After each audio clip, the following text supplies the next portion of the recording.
Guys, I have been a long time user of Logos Bible software. As you guys know, they are a partner of the channel, and I use it daily. Like, obviously, when I'm live streaming with you guys, I love being able to pull up the Greek. I love being able to switch between different Bible translations. I use it in my morning devotional on my phone and on my iPad. But there's a new version, and we haven't even scratched the surface. So I decided to hit pause on my vacation and bring in someone who hit pause on their vacation, the Yoda of this whole Logos thing. This is crazy.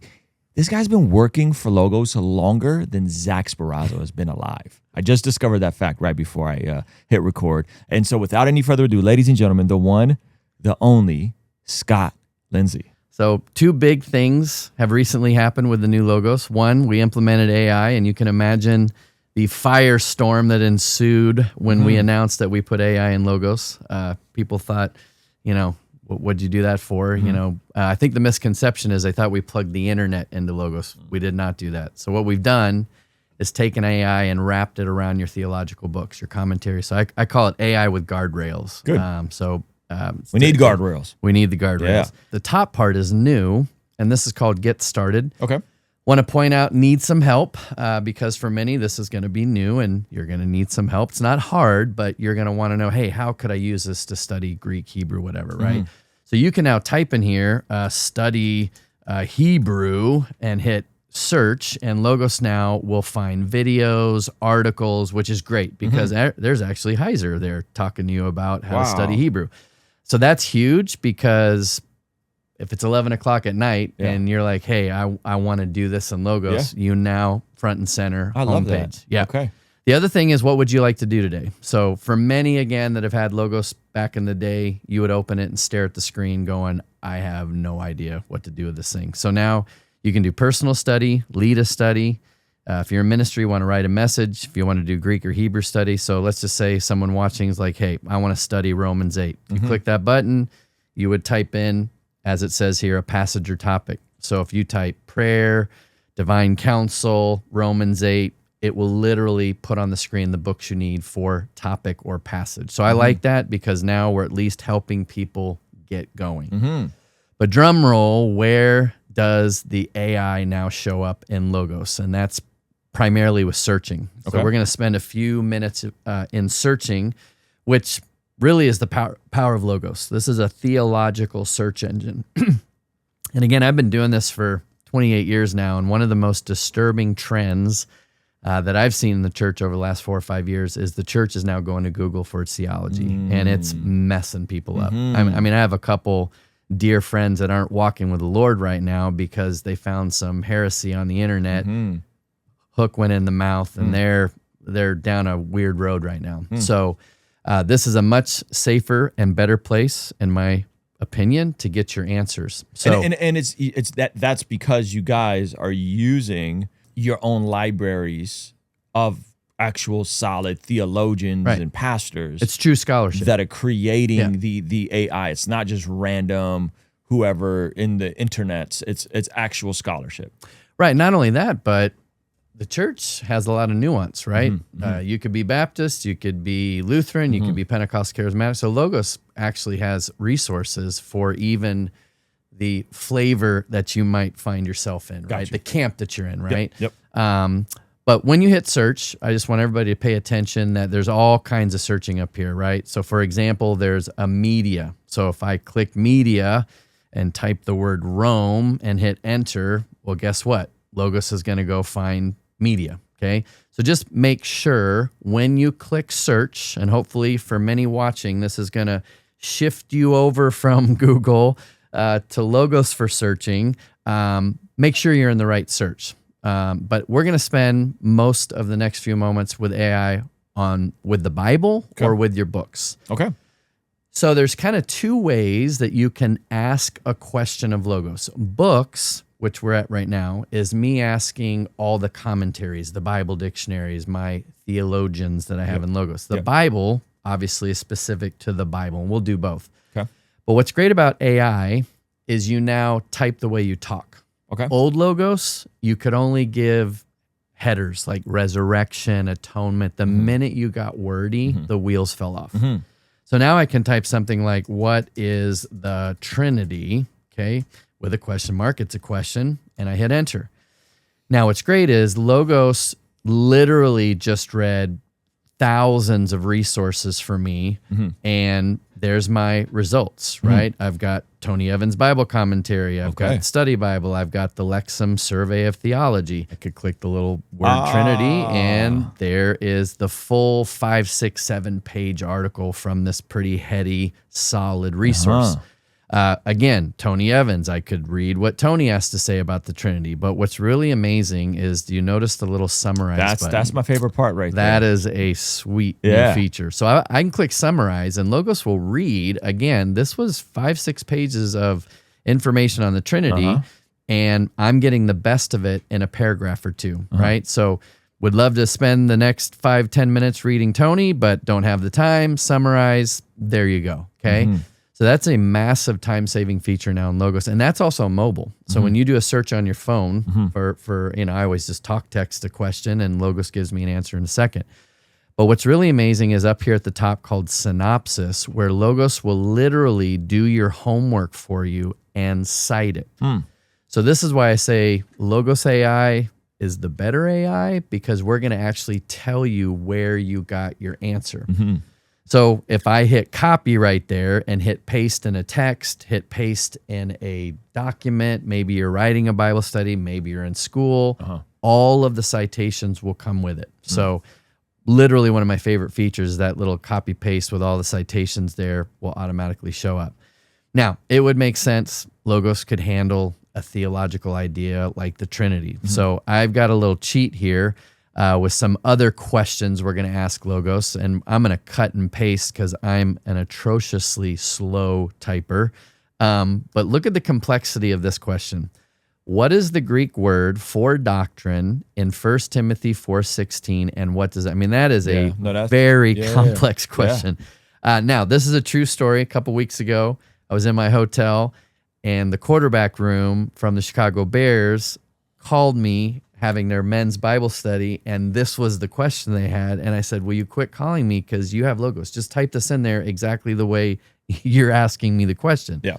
So we went in, typed in Greek word, doctrine, Trinity, hit enter, and Logos is going to answer that question. It's going to tell me what the Greek word is in 1 Timothy 4:16. That's so cool. Yeah, it's going to... The Greek word for doctrine is there you go. Where's Wes Huff when you need him? Right. But the term is universally translated as teaching in the New Testament. It's broader meaning. It means dogma. But this is a really, really good answer, specifically from the passage that I'm giving it, right? So I'm not asking a general definition. I'm saying in this verse, I want the context of that word. What does it mean? Yeah. And again, I could read, if I've got an extra 15 minutes tonight before bed, I've got the Erdman's Dictionary of Biblical Theology, I've got commentaries, but I love Synopsis because, again, it's kind of doing my homework for me. Right. Look at this question right here. Yeah, my friend is struggling with pornography. Yeah. How can I help? What do Wes Huff, KB from Southside Rabbi, Ninjas or Butterflies, Josh Nadeau all have in common? They're all going to be with me live at Bless God Summit 2026 here at the Seabird Resort in Oceanside, California, while we're right on the water. Now, those of you guys that attended the first Bless God Summit, the 400 of you, we heard you loud and clear. We're keeping the prices the same at a nicer resort. The lineup is going to be even more incredible. We're bringing back some of the speakers, and we're even renting out the Oceanside Amphitheater for the most incredible night of music and outreach. My man Dustin Tavella, who won America's Got Talent, is coming back, and an additional lineup of performers that are all going to be performing here at the Oceanside Amphitheater, the final night of the Bless God Summit. We heard your requests. The kids' tickets, ages are going up. The resort is even nicer. We won't be sitting down as much. We'll be out networking. Some of the sessions will even be outside on the water, all with the vision of leaning into worldview, virtue, and impact. March 5th, 6th, and 7th here in Oceanside, California. Bless God Summit. Go to blessgodsummit.com and get your tickets now. So there's two questions here. My friend's struggling with porn. How can I help him? Now, when I hit enter, Logos calls it out. Porn is sexual immorality. It's adultery.